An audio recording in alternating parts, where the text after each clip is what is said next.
Hello everybody and welcome. In this video I'm going to answer the question, can you pair the left and right earbuds to two devices simultaneously?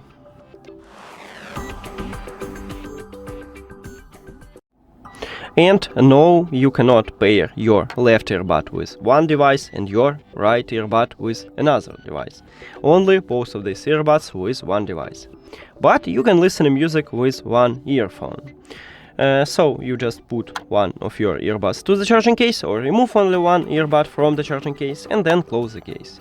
Now we use only this one and it works because I can prove it for you. We can go to the settings and then to the Bluetooth, and as you can see I still have connection with this earbud, but I use only one earbud.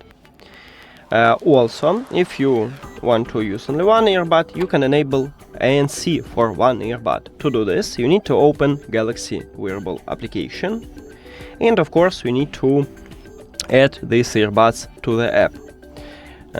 Then you scroll down and go to the settings. Then you scroll down again and you need to go to accessibility.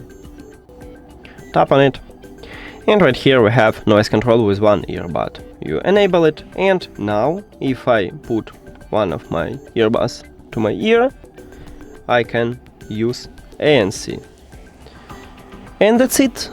Thank you for watching this video. If you found it helpful, please consider subscribing to the channel and leave the like on the video. See you later!